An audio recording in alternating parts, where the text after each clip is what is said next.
ici, nous sommes le 28 mars 2017. Une petite vidéo après un temps de louange, ici aux Tuileries, en sachant qu'il est quoi?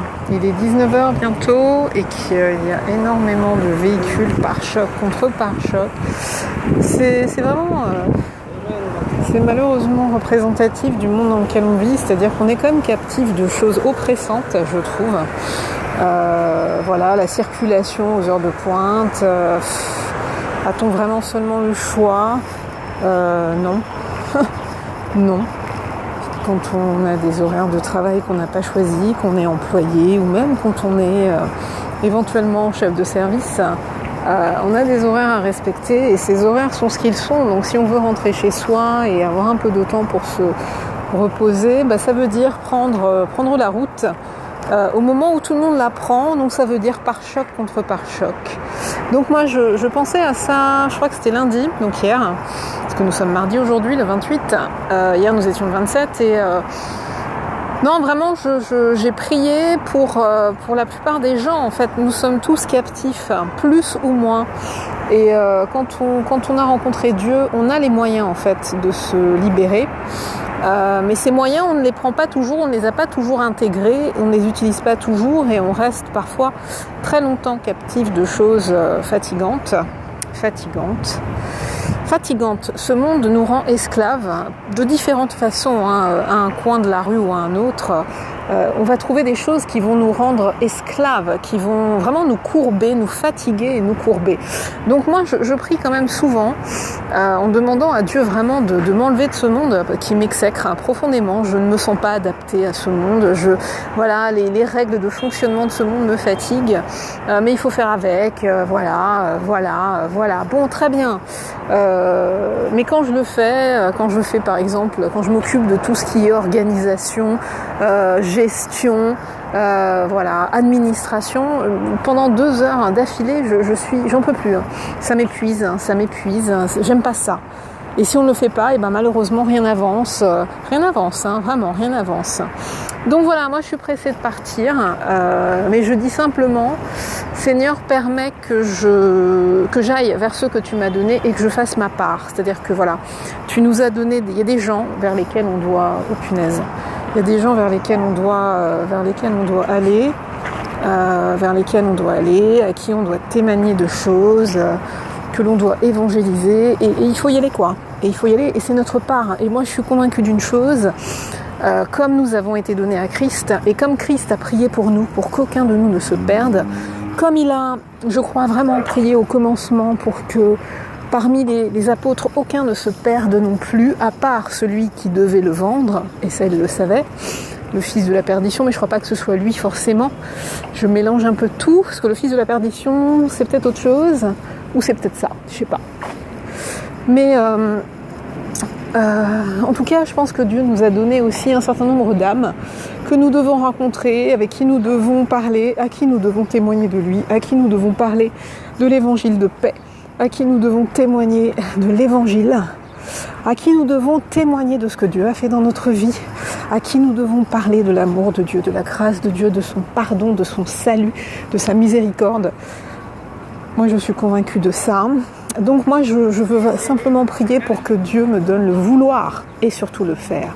Donc d'aller vers ceux qu'il m'a donné, que la rencontre se fasse, qu'il mette vraiment les circonstances en place pour que les rencontres se fassent et que j'ouvre ma bouche et que je fasse simplement ce que je dois faire, tout simplement. Que je fasse tout simplement ce que je dois faire, que je le fasse. Voilà, parce que si on ne le fait pas, on ne le fait pas. Et peut-être que d'autres le feront, mais je pense quand même que merde. Je pense quand même que Dieu nous a donné un certain nombre de personnes et qu'il faut aller vers ces personnes et faire ce qu'on a à faire avec elles. Voilà, donc je ne vais pas forcément filmer là parce qu'il y a des gens. 19h, il y a beaucoup de gens qui promènent leurs chiens, de gens qui font du jogging, enfin les trucs classiques, les trucs qu'on peut mettre dans des cases avec des étiquettes, des choses connues, reconnues, acceptées, acceptables, voilà. Bien. Alors une nana qui danse, surtout par l'esprit, donc un truc qu'on ne comprend pas trop, qu'est-ce que c'est, est-ce que c'est du tai chi, parce que ça le tai chi on sait ce que c'est, mais ça c'est quoi, enfin bref. Moi je suis un peu fatiguée de tout ça, Je suis un peu fatiguée de tout ça. Donc vraiment, Seigneur, que ton règne vienne. Moi, j'ai envie de partir. Voilà, j'ai vraiment envie de partir. Mais il faut, en disant que ton règne vienne, si ton règne arrive, ça veut dire que ce sont les tribulations quoi, qui se mettent en place, ce sont les jugements qui vont se mettre, je crois, vraiment en place, les sceaux qui vont s'ouvrir, la trompette qui va sonner, et ceux qui ne te connaissent pas. Alors, il y a des gens qui fléchiront le genou jusqu'à la fin. C'est-à-dire que jusqu'au dernier moment, jusqu'à ce que le Seigneur Jésus-Christ revienne sur les nuées, sur la montagne des Oliviers, à la fin, je crois, des 7 années de tribulation, enfin je sais plus, il faut que je revoie tout ça.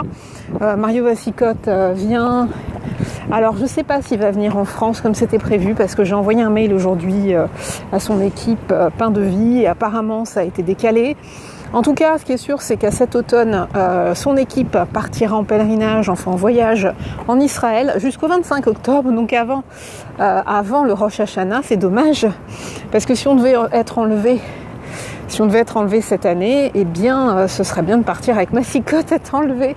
Mais bon, c'est peut-être pas cette année. Moi, j'avais entendu autre chose, et puis j'en sais rien. En tout cas, le temps est proche, ça c'est certain. Moi, je veux simplement faire ma part, et que les gens que Dieu m'a donnés, je fasse mon boulot et que je leur parle, que je sème, ou alors que je remporte la victoire, parce qu'il y en a peut-être certains pour qui je dois remporter la victoire, parce qu'on est tous uniques, hein, on a tous un parcours unique, et il y a des gens qui ont besoin d'entendre un témoignage ou besoin d'avoir un comportement bien spécifique, et quand ils l'auront, ils viendront. Voilà. Ils seront touchés, leur cœur sera disposé, le Saint-Esprit se manifestera, le Saint-Esprit se révélera, et là, voilà, c'est quand on a une révélation que vraiment... Pour moi, c'est la meilleure façon de venir à Christ, c'est par révélation. Après, on peut avoir la foi qui vient de ce que l'on entend, la ferme assurance des choses qui sont, etc. Voilà, mais enfin, là, il y a un peu trop de monde à mon goût. J'ai pas envie de filmer les gens, c'est dommage parce que le contexte est très très très bien, mais oui, c'est le parc des Tuileries, on va rentrer. Je vais rentrer, je vais peut-être attendre le bus pour aller plus vite, mais en même temps, mon fils est grand maintenant, il a 13 ans, il est quoi ? Il est 7h15. Je peux rentrer, hein. Si je suis rentrée pour 8h, c'est bon. Hein. Donc je pense que je sais pas. Là, je suis dans l'hésitation entre attendre le bus qui va être bondé, être serré avec des gens. Non, ça m'intéresse pas. Je pense que je vais rentrer à pied, tout simplement. Voilà, je préfère faire les choses en local. J'attends vraiment la réponse de Dieu sur un moyen de transport personnel. Voilà, parce que de toute façon, aujourd'hui, j'en suis à ça. J'ai pas le permis, j'ai pas le temps. Je ne prends pas le temps, je suis pas disciplinée suffisamment pour prendre le temps nécessaire pour apprendre le code. Et ensuite, je pense que ce sera beaucoup plus simple et beaucoup plus concret que d'apprendre la technique, la pratique de la conduite. Mais le code, c'est intellectuel, c'est de la mémoire, donc c'est plus compliqué et il faut un temps pour ça. Et on commence par le code et après la conduite. Donc j'ai pas le temps, j'ai payé, j'ai perdu 405 €. En fait, le 22 mars de cette année, j'aurais dû donc honorer ce permis. Et ça n'a pas été fait, donc ouais, donc c'est vraiment dommage. C'est vraiment dommage parce que là, il y a les vacances qui arrivent. Quand je vois les prix, les sommes à payer, simplement pour prendre le train avec mon fils, pour aller à Biarritz, enfin du côté de Biarritz, 400 € aller-retour, je me dis, attends, ça va, non ? La moitié de ce que je gagne pour partir en vacances une semaine ? Non, vraiment pas. Donc, je pense, et encore je suis même pas sûre, que louer un véhicule revient moins cher, mais je suis même pas sûre que ce soit moins cher.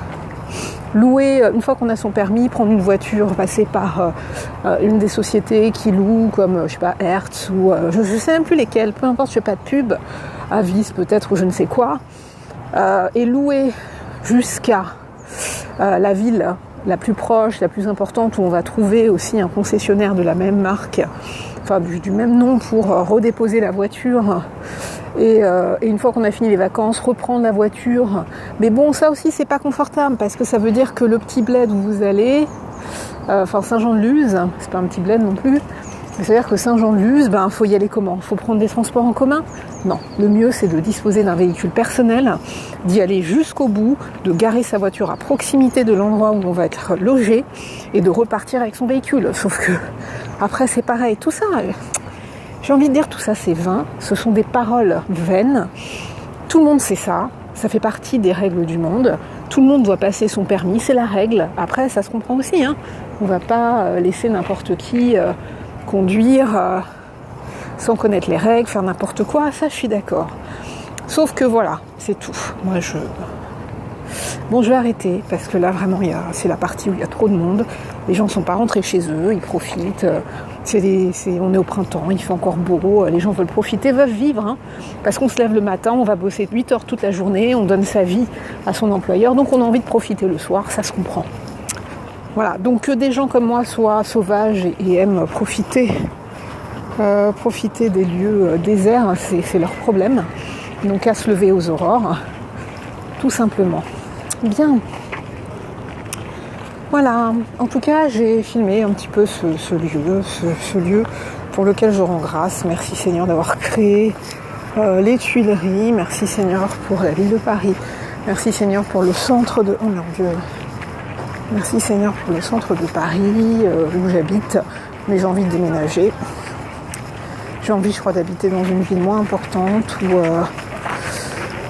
où le risque est moins élevé en termes d'agression,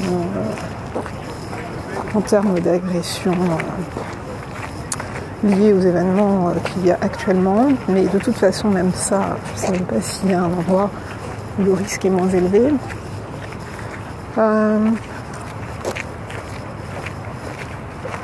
Mais en tout cas avec une densité beaucoup moins importante, où il sera peut-être beaucoup moins stressant d'être sur la route, même à des heures où il y a du monde. Parce qu'en fait, je me dis, prendre un scooter, même électrique, avec 3 roues, parce qu'il y en a un là, j'ai pris des renseignements. On m'a envoyé le mail du distributeur. Il n'y en a qu'un en France, pour la France, c'est dans le 03, le numéro de téléphone commence par 03. Bon, je pense que quelqu'un qui voudrait acheter, il lui serait livré quand même. Mais comment dire, même si je prenais un scooter électrique, il y en a pour 3 900 € quand même. Hein. Il y en a pour 3 900 €. Moi, j'ai peut-être 4 5, 6, 7, 8, 9. Il manque 500, 600 €. Ça peut se faire en 3 fois sans frais, éventuellement. Ça dépend de qui vend. Mais s'il y a possibilité effectivement de payer 3 fois sans frais, on le fera. Parce que 600 € par 3, ça fait 200. Ça fait 200 € tous les mois, donc c'est largement possible avec un apport de 3004, ça va. Avec un apport de 3004, ça va. Là, je veux vraiment... Bon, je filmerai pas. C'est dommage parce qu'on passe... à côté d'un petit plan d'eau, là, il y a un rond avec un jet au milieu, il y a plein de chaises autour, il y a des gens assis. Ah, il y a cet arbre fabuleux. Genre, lui, quand je serai à proximité, je vais quand même filmer. De toute façon, il y a des gens qui filment. Hein. Après, s'ils s'imaginent qu'on va s'arrêter de passer, ils sont en train de filmer. Un peu illusoire. Alors voilà, je vais essayer de filmer pendant qu'il n'y a personne. Un pain authentique. Oh mon Dieu. Un pain authentique. Oui, non, je ne souris pas. Je suis désolée, je prie le Seigneur aussi parce qu'en fait, je me rends compte que je suis tellement sauvage et que les gens m'agacent tellement. C'est ça qui est très intriguant, c'est que d'un côté j'aime les gens, je suis capable d'aimer des gens que je ne connais pas et de vouloir les aider, etc. Et d'un autre côté les gens m'emmerdent, c'est très étrange. C'est très étrange. Une chose et son contraire, c'est très manichéen, c'est très binaire. Voilà. En tout cas c'est beau, le centre de Paris est très beau. J'aime les Tuileries. Alors là on a une sculpture de Louis l'évêque qui représente une nymphe. Ouais. Ok, et on a derrière des plantes. Et on a surtout le ciel. Hein. Le ciel est très beau. Oui, il était très agressif. Bon, ça m'intéresse même pas d'écouter ce que disent les gens. Parce que c'est toujours on parle tous des autres quand ils sont pas là. Toujours en train de parler de ce qui n'est pas là. Même moi je le fais. Hein. Même moi je le fais. Mais justement, j'ai plus envie de le faire, ça me saoule. C'est pour ça aussi que je suis assez solitaire, comme ça moi je parle pas des autres. Je parle à Dieu, et je parle aussi des autres, à Dieu bien sûr. Mais c'est Dieu. Bon. Ok, alors voilà. Donc je vais pas, je sais pas en fait. J'ai l'impression que je pourrais parler pendant des temps et des temps, mais je vais m'arrêter là. Je vais m'arrêter là. Le centre de Paris est très beau. Le centre de Paris est très beau, mais je vais rentrer à pied chez moi. De toute façon, je peux rentrer à pied de là où j'étais, de l'extrémité des Tuileries où j'ai loué, côté place de la Concorde, de la place de la Concorde en fait, jusqu'à la maison. Il est tout à fait possible de rentrer à pied, voilà, tranquillement, sans prendre la route, sans être dans des transports en commun où on est compressé. J'ai toujours eu horreur de ça. Quand j'étais plus jeune et que je devais aller, je crois que c'était déjà, non pas au collège, que je devais aller au lycée, donc j'avais 16 ans, je préférais marcher à pied et prendre plus de temps. Alors là, je vais faire une pause parce que des mecs ont mis une musique, c'est pas possible. C'est des petits VTC là, les mecs, bah ouais, c'est comme ça qu'ils vivent. Ils ont besoin d'avoir des clients. Mais s'ils pensent que c'est le bruit qui va attirer la clientèle, oui, peut-être une certaine frange. Peut-être, je sais pas. Mon Dieu, c'est abusé.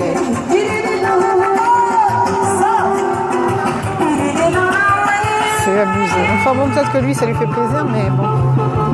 C'est imposer son goût, son désir aux autres, hein, sans se soucier de est-ce qu'il y a des gens qui ont mal à la tête, est-ce qu'il y a des gens qui sont malades, est-ce qu'il y a des gens qui n'aiment pas la musique, je sais pas, enfin voilà quoi. Bref, c'est ce qu'on appelle de l'ego, je pense tout simplement. Alors comme je disais ici, dans ces haies, il y a souvent des hommes qui se baladent et on se demande ce qu'ils font. On se demande si c'est pas un truc sexuel, si c'est pas un truc de tapinage. C'est malsain, c'est vraiment malsain. C'est dommage. C'est dommage.